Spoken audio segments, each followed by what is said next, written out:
Watch out for some prehistoric peril. This is your look at the NECA Toys Teenage Mutant Ninja Turtles Triceraton Infantryman and Roadkill Rodney.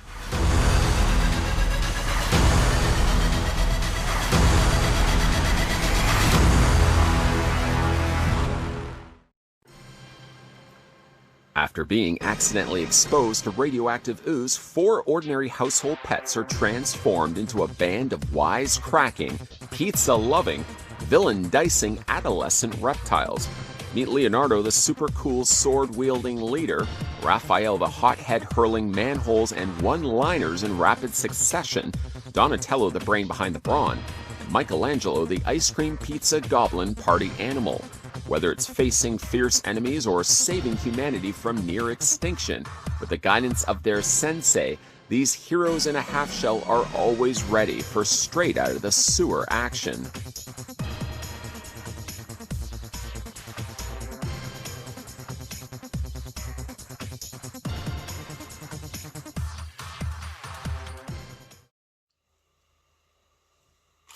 Now, before we go ahead and start tackling new turtle toys, the first thing we're going to want to do is figure out how tall the figures actually stand. Starting first with the tallest, the Triceraton Infantryman, stopping at the very top of his crest.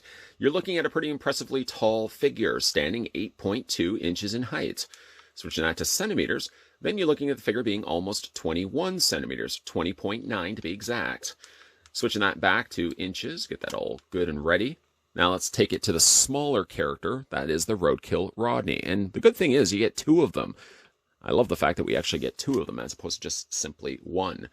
You're looking at Roadkill Rodney standing much shorter, of course, 3.7 inches. Switching that to centimeters. Then you're looking at the figure of Roadkill Rodney being 9.5 centimeters, almost 10 centimeters in height. Let's also get some size comparisons in there as well. So we'll bring in first the Shredder. We'll also bring in Krang. Why not? Those 2. And then we can also bring in some of the bigger ones as well. Ones that, of course, will play some significant connection to the Roadkill Rodneys. And that is both Rocksteady. Get him there. And we'll also bring in Bebop. Bring Bebop in the background there. Kind of give you an idea. Now, the Triceraton is quite tall. I mean, when you also factor in the fact that the head itself is going to be probably what's going to increase the height on it. I mean, the body is proportionally about the same as Rocksteady and Bebop. Would also be about the same as Leatherhead, as it does feature similar body components. And then also we can also bring in some turtles. Decide to bring in a darker colored Michelangelo and a lighter colored Raphael, just to kind of give you guys a mixture of all the different figures that NECA Toys have produced. As you can see, though, the Triceraton Infantryman towers over all the others, but I think more of it is actually just the fact that the head is a lot bigger. The body is roughly about the same. First, I'd like to send out a big thank you to the folks over at NECA Toys that provided the sample of the Triceraton Infantryman and the Roadkill Rodney ×2 that we're going to be having a look at in this review. If you are a big fan of either of these characters and would like to pick these ones up for yourself, the Triceraton Infantryman and Roadkill Rodney ×2 is available right now in stores and online as well. Now, having a look at all the accessories, before I talk about the accessories, I just realized when we put these figures out, when I put them out for size comparisons, the size comparisons only serve just to show you guys how these figures stack up with some of the other figures that NECA Toys have produced. But, really, when you step back for a second and really take all that in, of how many figures we've gotten up to this point of Turtle cartoon characters is really impressive. I grew up with the original Turtles cartoon myself and always dreamed that there could be a toy line out there that had cartoon-specific turtles. Ones of which that looked exactly like their cartoon counterparts. And we are living a good time now when it comes to turtle toys. That being said, there is a lot of accessories that come included with both the Triceraton and the Roadkill Rodney. I figured it would probably make more sense to look at Roadkill Rodney. And instead of actually just going through and looking at all the individual accessories and then looking at the figure, I figure it probably makes more sense just to look at the figure first. I'll show you all the details to the piece. And then I can show you all the things it can do as well. Now, one thing that you'll notice on the back of Roadkill Rodney's is this dust of smoke that's attached to the back of his wheel. This is technically something that you can remove. It's just a peg, and it's just a peg hole that goes to the back of his tire. The neat thing about it is the fact that the tire does actually rotate. It's too tight, I would feel, to actually put this on a surface and roll it. I feel like you really have to apply a lot of pressure to do that. The wheel does allow, because that hole is something that spins, you can put this dust anywhere you want, this display stand. But obviously, the way that it's angled, as you can see right there, there's only really one way that it works the best, and that is spinning the wheel so the hole is located at the back.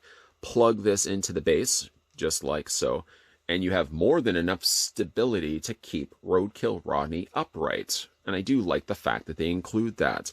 Both Roadkill Rodneys actually do include these display stands. We'll go ahead and just pop those off for the time being. Quickly showing you that they're comprised of a translucent, kind of orangey, smoky plastic. And as you can see, they do more than enough to allow the Roadkill Rodney to keep upright. It does also come with a whole ton of other accessories. Like I said, there's going to be a lot to really cover off in this review, and I'm going to do my best to really be as in-depth with these as I can possibly can, because I have a real soft spot specifically for Roadkill Rodney, and they do play quite a connected role to the creation of Rocksteady and Bebop. If anybody remembers the original episode of Roadkill Rodney, where he first appears in the zoo area, he is the robot that pulls both the Warthog and the Rhino that eventually becomes Rocksteady and Bebop. Roadkill Rodney also appeared in the Turtles arcade game. So there's a lot of connection to the earlier Turtles, and probably one of the reasons why I like this guy so much. Like I said, there's a lot to really cover off on this guy. We'll look at some of the little hidden features, which I quite like. One of which being this open door. This swings out just like so on a hinge. And then inside that, there's a telescoping neck that brings out this slightly smaller laser. I think this is actually, in fact, the laser that melts the bars to pull out both the Rocksteady and the Bebop. It zaps down and melts all the bars, and I think this is actually what that little laser is, that little laser tool is. Now, there is nothing on the back, even though it's really replicating the exact same mold on the other side. This back piece doesn't actually open up. It's just molded into the figure itself. But I really do like the fact that that does have that. It's a little bit smaller, so you will want to be careful when it comes to folding this back up. You'll fold first the laser into itself, bring the neck down, and then from there, you'll just bring this back up. And it doesn't really latch in place. This one was a little bit looser than the other Roadkill Rodney that I have over there. But providing, again, you don't tilt it too much. I mean, even banging it doesn't seem to open it, but I just noticed like the door is just a little loose on this particular version of him. The two bots also come included with these mounds of dirt. Both of them actually do. What you can do with them, and even though it looks like a keyhole on the top, that'll serve a purpose in a second, they also come included with these drills. Now the drills, you can do two different things with them. For starters, you can take the drill and just plug it into that hole that's located at the top of the dirt. And you can have it looking like it's just starting to drill its way through from the bottom depths. And I do really like the fact that they include that. But you can also take the same drill. We'll put this down for a second. We'll take one of the Roadkill Rodneys and just remove his head. Just at the point of the neck. You're going to want to remove it like right here. Just pop it off like so. There we go. Put the body down just for 1 second. Then go ahead and take the dome. And this may be tricky to do this the first time you get this out of the packaging. You basically just run your finger along here. You would want to probably use your finger, nothing like a screwdriver, because it could probably damage the plastic. But you're just going to take your finger in there, remove the top dome, try not to drop it, then take the drill, and the drill head also fits inside that hole. You can probably see where I'm going with this. Then take that slot on the bottom of Roadkill Rodney's head. There's a hole, there's a plug right there. And then there's this little dash. Remember the keyhole? Remember, doesn't serve a key, mind you, but it does serve lining up. So you can take Roadkill Rodney's head and plug it into place. And that allows you also then to look like Roadkill Rodney has drilled his head, at least enough that it's visible from the ground. And boy, oh, is that ever a neat looking touch. Ultimately, it still means that when it comes to displaying the Roadkill Rodneys, I'm probably not going to display either one of them sticking their heads out from the dirt like this. But it's a nice touch that NECA Toys would have included that in the first place. We'll go ahead and just remove this. We'll put this to the side. Go ahead and take the drill head off also as well. And while we've left the dome off, one other thing I wanted to show you is that it also comes included with this. It's a battle-damaged version of the same dome that we just looked at. This slides into place, and you're probably thinking to yourself, well, why is there 3 holes? If you go ahead and take one of Raphael's sai, you can take this sai, line them up into the holes, and slot it right down. And boy, is that ever neat, the fact that they actually would have included that. In case you're curious as well, I just remove this dome completely. The sai, you can get quite a far reach all the way through those holes. And I know you're seeing this big single prong sticking forward. But what they've actually done is they've got a hole right through Roadkill Rodney's head. Or let me just flip this around this way. And that feeds all the way through. When you push this all the way down, even though that spike is sticking up, it still is enough to feed that back into the head cavity. Just plug this into place, like that. And you can still get the sai wedged itself in there. And both Roadkills have that option. They both give you 2 drills, they give you 2 damaged domes, and they also give you 2 mounds of dirt. And boy, is that ever neat, the fact that they would have included that. I mean, ultimately, again, being the fact that really you have 2 of these, I might find myself displaying one of the Roadkill Rodneys with the sai stuck in its head, and the other one just being normal, without, of course, the battle damage. The last of the accessories that come included for Roadkill Rodney kind of look like butterfly antennas. No, it's not what they are. What you can actually do with these, and this is neat, you can unravel this, and they actually do naturally roll up when you're finished with them. But you can unravel them. You can take one of your turtles. Let's go ahead and take Raphael. A bit of a payback for the fact that he's damaged one of them. And you can latch it onto the arm. Kind of works actually best if you latch it around one of the arms, and then from there, sort of just wrap it around the turtle, just like so. Then you can go ahead, there's this little plug that's located on the side. Take your Roadkill Rodney, let's just remove the display stand so it doesn't fall off. Remove the arm like so, and then you can go ahead and take the arm and attach this to Roadkill Rodney. Now you just have to plug this back into place like that, and you've got it looking like Roadkill Rodney has captured one of the turtles. I've just latched it around his arm. I mean, really, you could spiral it around his body as well. Now, I'm always thinking to myself, what can companies do with the existing molds that they have in their inventory? The fact that they've already produced a Roadkill Rodney, I feel like they could really re-release these as standalone army builders. Let's go ahead and just take this off. Just remove this. Going back, though, to this point, and how I mentioned that they could use an army builder release of Roadkill Rodney. Picture, if you will, getting 2 of these guys, coming included with regular Rhinoceros and a regular Warthog, the things that will eventually become Rocksteady and Bebop. So essentially package 2 Roadkill Rodneys, a Warthog and a Rhino, and maybe an electrified turtle from one of the Turtles arcade game. I think that would be a great way to re-release the Roadkill Rodney and still give collectors the opportunity that if they didn't get a chance to get this guy this time around, they could get them the next time around. Or if you already have 2 of these that come included with the Triceraton, heck, just get a couple more of these. I would be fine and perfect to grab a whole bunch of the Roadkill Rodneys and have them all on display along with my turtles. For articulation, by the way, just before I go ahead and take the display stand and put it back on him, articulation is a bit limited because of the way it's plugged into place. We've already looked at, let me just take that off. Because of the way it's got that little slot there, the slot pretty much eliminates all articulation on the figure's head, so you can't remove it.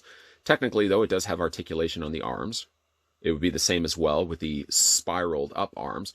And these ones also do have a wire frame, so you can bend and move these out if you want to. I don't know if they would hold the bend too well. I mean, I've bent them out. The only thing I'm worried about, though, let me just show you a closer look here. I wouldn't want to bend it too far out too frequently, as it looks like there's a bit of a stress mark that's starting to develop in between the sculpted areas of the arms. So I may only just keep it the way it's intended, or the way it came out of the packaging as such. The figure does also have this bottom area where its wheel allows it to rotate there, and the wheel, of course, spins back and forth. I know I spent a lot of time really looking at this Roadkill Rodney. If you pick up the other one here, showing the 2 side by side, they are completely identical to one another. There's nothing that changes between them. So because there are things that does open and close on this, like for example the little laser on the front of the robot, and the fact that it does have the battle damaged head, I might find myself just displaying one Roadkill Rodney regular, as you see right here, and they may then decide to display the other one with the battled damaged dome, and maybe then bring Raphael back in for the diorama.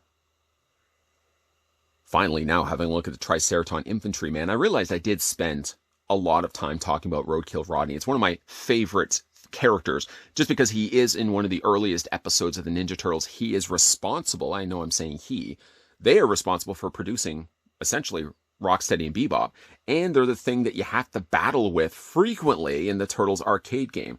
So I'm pretty pleased the fact that NECA Toys finally gave us a Roadkill Rodney. I probably could see myself army building this guy.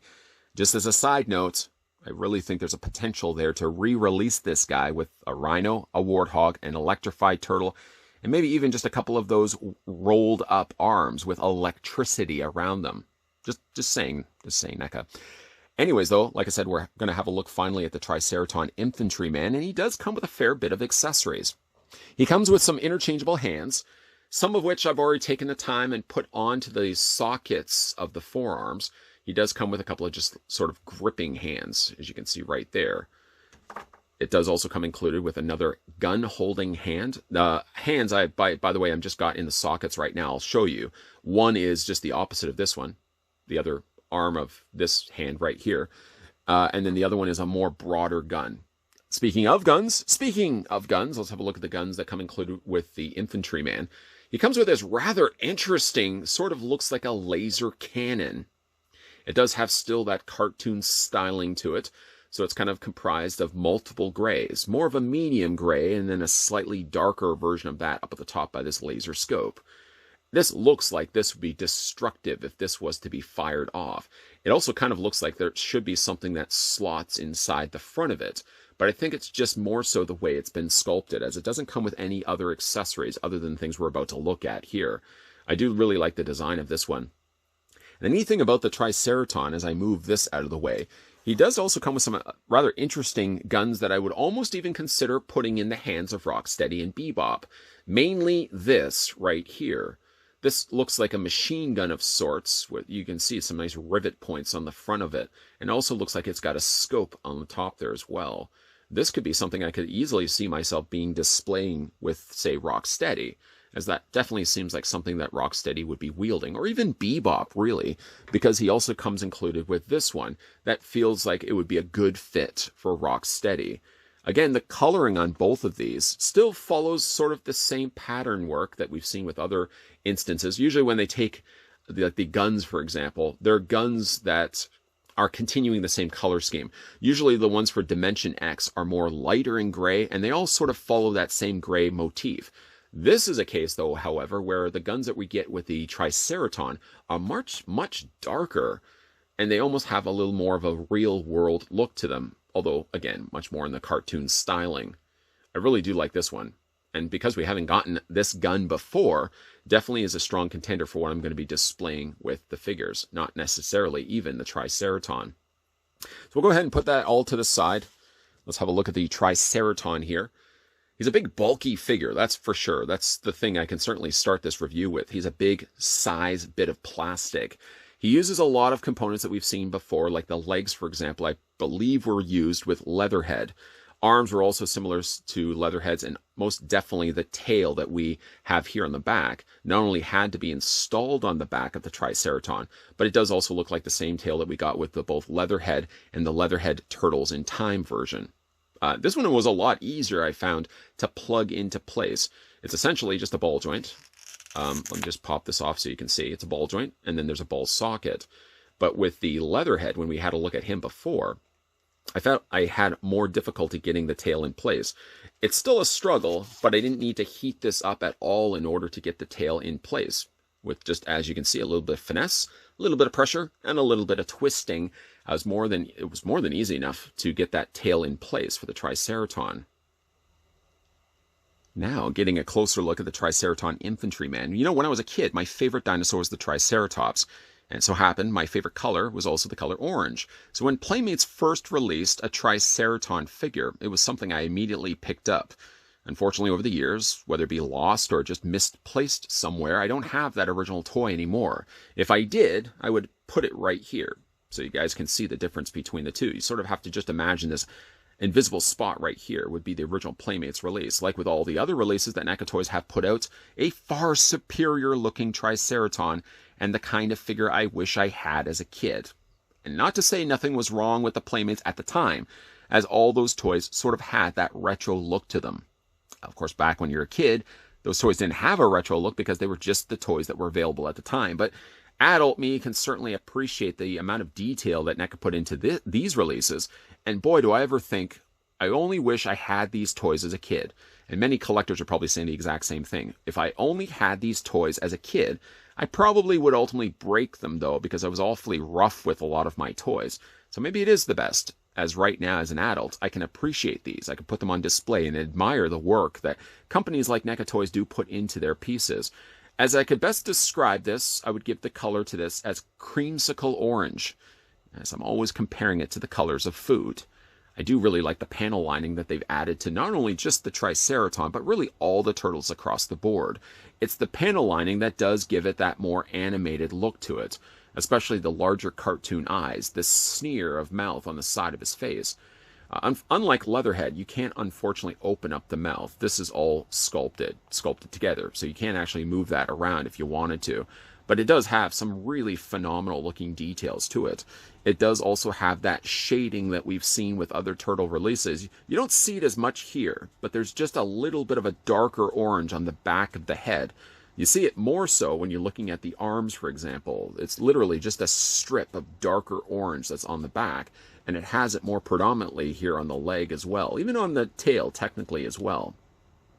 The little spots here are sculpted. They're not sculpted in place. They're painted in place, but they've been outlined as well so that they almost kind of look like, if you were to run your finger across it, they are sculpted pieces, but they're just actually painted to the plastic.